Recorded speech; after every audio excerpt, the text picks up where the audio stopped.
जय हिंद, जय भारत दोस्तों। आज मैं एक बार फिर से आपका स्वागत करता हूं आपके अपने पसंदीदा और विश्वसनीय यूट्यूब चैनल सैनिक वेलफेयर वन में, जो देता है आपको बहुत ही अच्छी और रोचक भरी जानकारियां। तो दोस्तों, आज मैं अपने सैनिक भाइयों के लिए एक न्यूज़ लेके आया हूं कि देश के सैनिकों की पेंशन पर लटकी तलवार। अब सेना में काटी जाएगी जवानों की पेंशन, आखिर क्यों? तो दोस्तों, एक तरह से ये बैड न्यूज़ है। इसका अभी प्रपोजल चल रहा है। ये हमारे देश के पहले सीडीएस विपिन रावत जी की तरफ से ये प्रपोज़ल है। तो बढ़ते हैं जानकारी की तरफ। ये जानकारी एक पेपर के माध्यम से मिली है और आगे भी इसकी विस्तृत जानकारी आपको दूंगा। इसमें दिया गया है कि पेंशन घटाने के लिए रिटायरमेंट उम्र बढ़ाने की तैयारी, यानी कि भारतीय सरकार के सामने ये प्रपोजल रखा गया है कि पेंशन घटाने के लिए रिटायरमेंट की उम्र बढ़ाने की तैयारी की जा रही है सेना की। ये किस प्रकार है, क्या है, आप इसका स्क्रीनशॉट लेके इसको पढ़ सकते हैं और आगे मैं विस्तृत जानकारी आपको दे रहा हूँ। अब सेना में समय से पहले रिटायर होने वालों की पेंशन होगी कम। जाने डीएमए की सिफारिश के बारे में सब कुछ। सैन्य मामलों के विभाग डीएमए ने एक बड़ी सुधार पहल के तहत समय पूर्व सेवानिवृत्ति लेने वाले सैन्य कर्मियों की पेंशन में महत्वपूर्ण कटौती करने तथा कुछ श्रेणियों के अधिकारियों की सेवानिवृत्ति की आयु बढ़ाने की सिफारिश की है। अधिकारियों ने बताया कि प्रमुख रक्षा अध्यक्ष जनरल विपिन रावत की अध्यक्षता वाले डीएमए का कदम संसाधनों और श्रम शक्ति का पर्याप्त इस्तेमाल सुनिश्चित करने पर केंद्रित सिलसिलेवार सुधारों का हिस्सा है।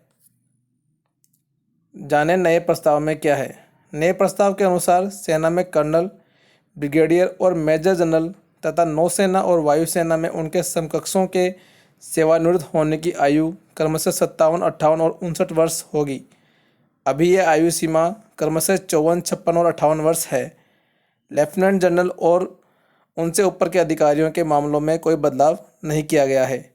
लॉजिस्टिक, टेक्निकल, मेडिकल, ईएमई और एएसीसी सहित जवानों और जेसीओ की तीनों सेनाओं में सेवानिवृत्ति की उम्र 57 वर्ष करने का प्रस्ताव है।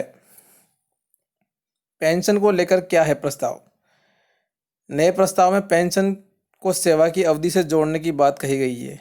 इसके अनुसार 20 से 25 वर्ष की सेवा के बाद सेवानिवृत्त होने वाले को 50%, 26 से 30 वर्ष की सेवा करने पर 60% और 30 से 35 वर्ष की सेवा करने वालों को 75% तथा 35 वर्ष से अधिक सेवा करने वालों को पूरी पेंशन दी जाएगी।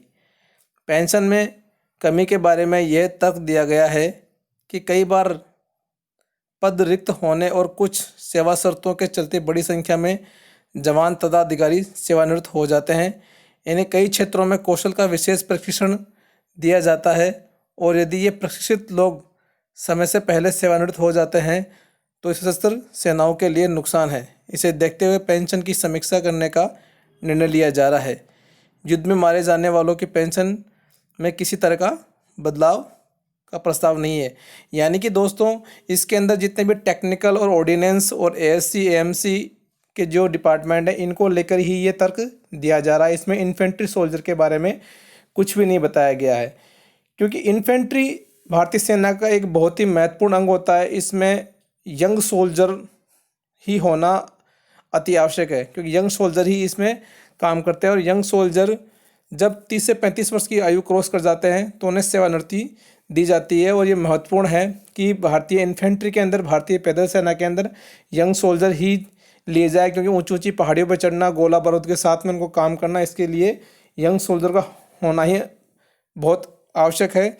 तो देखते हैं कि भारतीय सेना के प्रथम सीडीएस विपिन रावत ने ये निर्णय कैसे लिया और इसके अंदर कोई बदलाव या इन्फेंट्री के लिए कोई अलग से कोई नियम या कानून पास किया जाएगा क्या, ये भी इंतज़ार में है। ये भी प्रपोजल है, देखते हैं क्या होता है। तो दोस्तों, इसके बारे में आपको कुछ भी जानकारी पूछनी है तो कृपया कर कमेंट बॉक्स में ज़रूर लिखें। जितनी जानकारी होगी मैं आपके तक पहुंचाऊंगा। जय हिंद, जय भारत दोस्तों।